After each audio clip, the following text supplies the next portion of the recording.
Howdy chaps and welcome back. If you're chasing an episode with continuity, this is not your episode.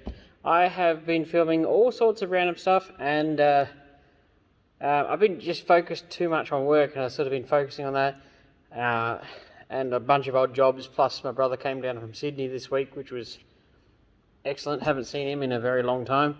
So it's just everything everywhere. But good news for those who care, the XB is getting restored by me. I finally hit a point where I got sick and tired of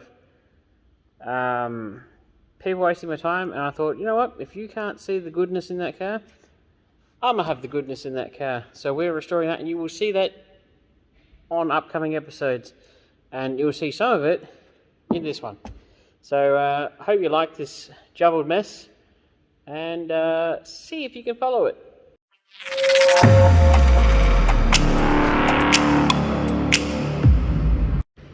You might recognise this boot lid being the one off the XB. I've decided that I've given up trying to sell it because, well, it's just pointless. So I'm actually going to start restoring it. I'm going to do it the way that I reckon is a pretty good way. Is I'm going to do it panel by panel, and then I'm going to do the body shell once I've done all the panels. Or should I say, I'll do the boot lid, then I'll get the rear window out and do the rear quarters and a bit of rust like that and a few things, and I'll just do it in stages. That way I can still enjoy the car. So I've stripped the boot lid, discovered that it's horrendously original, hasn't got hardly any rust in it at all, and the people who didn't buy the car missed out on getting a gem of a starting point for a resto project. About the worst of the rust is right here. And that's not what I would classify as rust. Hell, the inside of the boot lid has still got lovely black paint on it.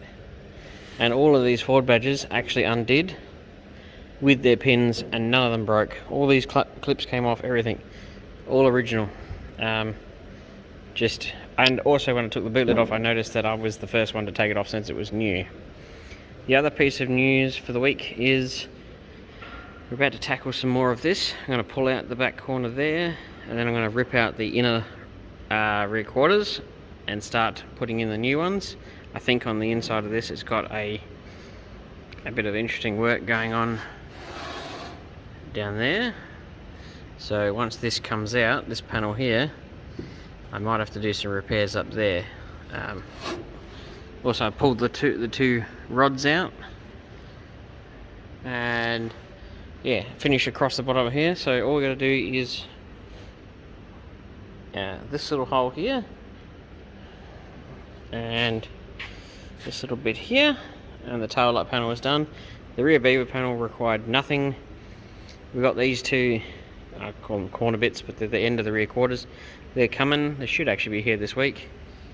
And the other bit of news,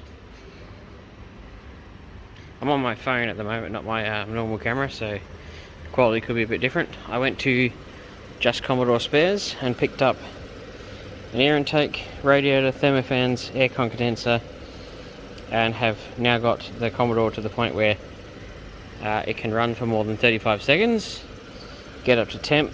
Everything seems to work, it's not overheating, runs and drives. I can move it now freely without having to worry, and basically I'm just getting it up to, operating temperature every few days and just make sure everything's cycling properly, etc.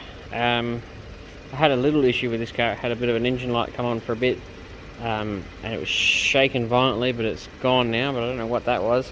Gave it a bit of an Italian tune-up, and it seems to have helped it a bit. I think these engines carbon up a bit, and it sat for about 4 months, so who knows.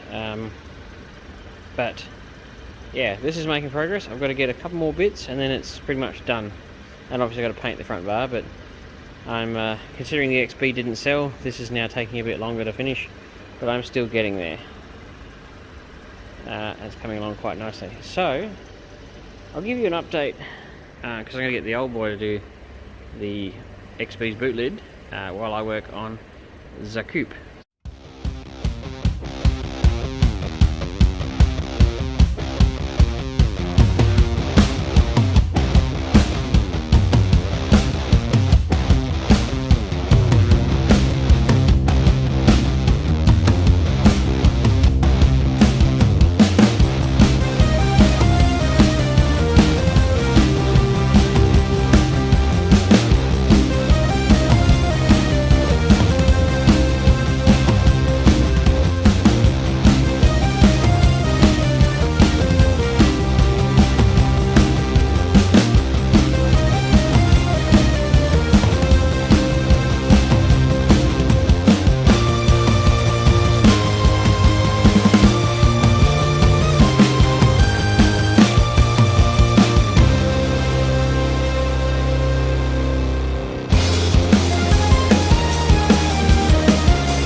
I feel like I should be throwing $1 bills at it because I'm stripping. Yes, quite amazing. Paint stripper is a fantastic thing. You got to make sure you buy a brand that actually isn't environmentally friendly. I know that sounds really bad, but the environmentally friendly stuff doesn't work. So we've found that this Poly brand, works rather well, and as you can see, it's frying up fairly well. That's what I like to see. Albeit it's not going to take that much paint stripper to paint strip this booty because there's not actually that much paint on it. But in the areas where it's got some, here, it's actually working rather well. Now if you just scrape it off, oh look at that. Like new. Oh, wow. Yeah, flash as Michael Jackson. Nice. Alright, we'll catch you up once the old boy has actually done a hell of a lot more. I've just done a little test batch because, well, I kinda wanna. So, see you in a second.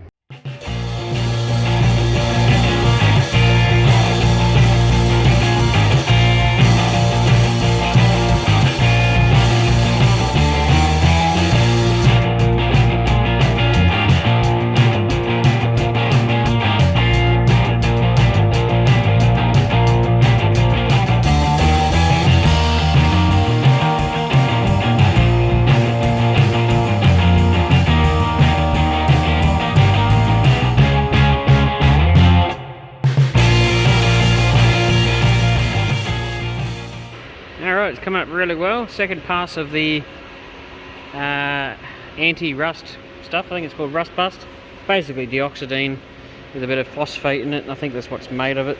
But it's certainly getting rid of the surface rust.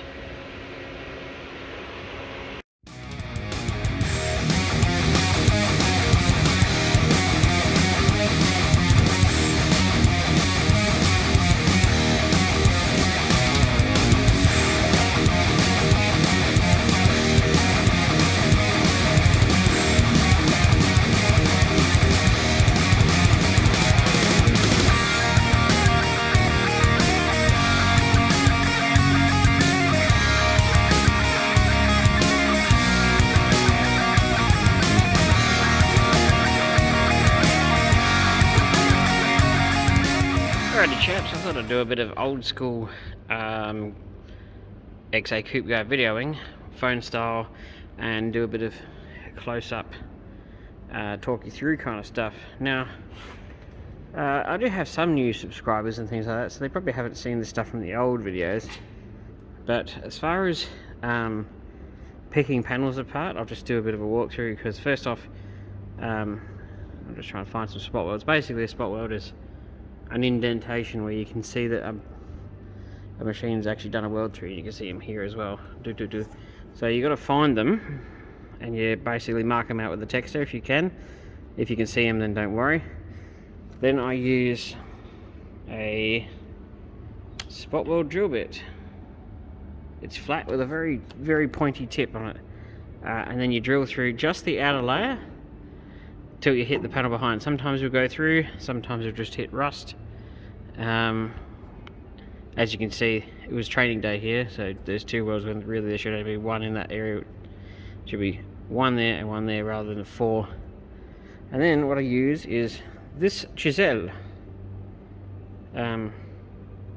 Really, really good. It's got a blade on the side and a blade on the top, and then I will tap that through from there, separating it.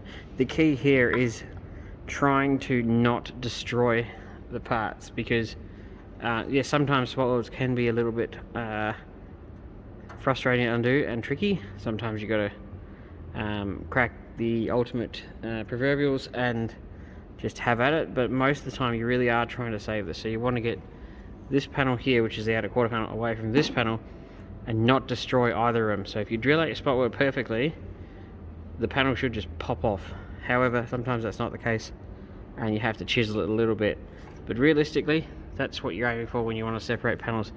Don't go at it hammer and tongs and tear the steel open, because you're just going to give yourself an absolute monumental amount of work that you don't need. Drill out your spot welds properly, use the right tools, If you don't care about the panel behind it, a normal drill bit would be fine, but preferably you can get this style or the other ones that are like a little tiny baby hole saw with a little springy point in the middle of them. I actually don't like those, I prefer these. I just think they're easier to deal with, and you can resharpen them. Well, I think you can resharpen the other ones, but it's easier and quicker with these ones. And some basic tools, and I need to belt sand out these ones because sometimes drilling them is going to be a bit tricky. So, and I know there's no welds through here because that's a new panel. There won't be any through here because that's a new panel, and I haven't welded them together. So through here and here there won't be any welds to worry about. I've drilled through there. There's 3 layers here, so you gotta go through this one and that one to get to the one behind it. And then this panel, once I get out these ones, there's not a lot of metal here anyway. It could just go straight through here, and then belt sand those two, and then this should come off.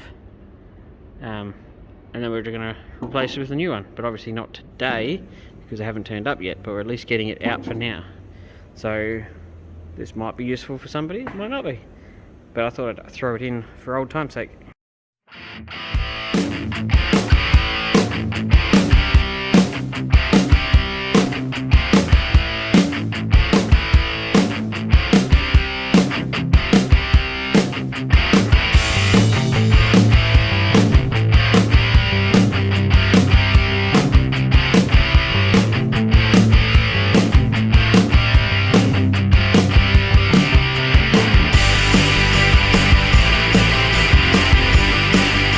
Alrighty chaps, I've done a bit of a, showing a bit of a montage as we go along. So far we've taken this section out, sandblasted it while it was off, replaced a section here, cleaned up under it. I sliced it because obviously the only way to cut through it was to cut through both of them.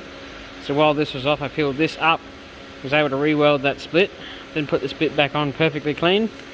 And now I'm just peeling this open. It looks a bit rough now, but I wanted to get the rust out that was between these two seams before, finishing up this section here, and then we can do this piece through here and then the piece under here, and then we should be able to change out the inner.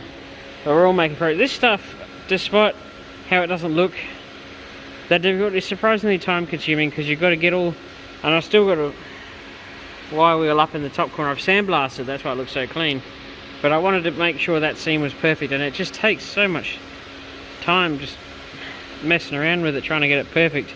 But I know through here to here it's spotlessly clean, and the bit of steel behind there has now been replaced. And once I've done this, I can get inside the boot and then tidy up the inside, and I can re-weld this bit here.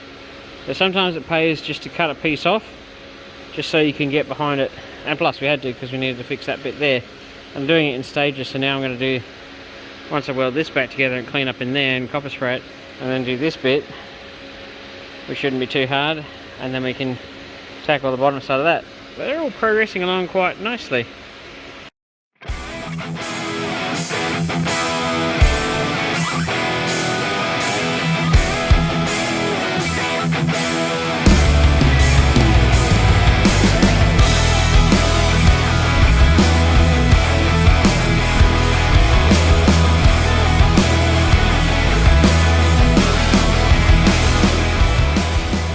Alrighty chaps, that is the entire corner aside from this little bit fixed, and I'm not going to fix that because that'll be in the repair section that we're getting. So all of this has been peeled open, chopped off, repaired, cleaned up, re-welded. I think there was a piece through the bottom of this, that's been replaced, the corner there, this whole corner, section through there, the whole jazz area is now repaired. I've still got to put the filler piece that goes in behind there and this bit, but we'll tackle that in another video. And we've got to still deal with that issue there, but I think that'll wrap up the video. This actual video today is going to have next to no continuity, so I hope you weren't too confused.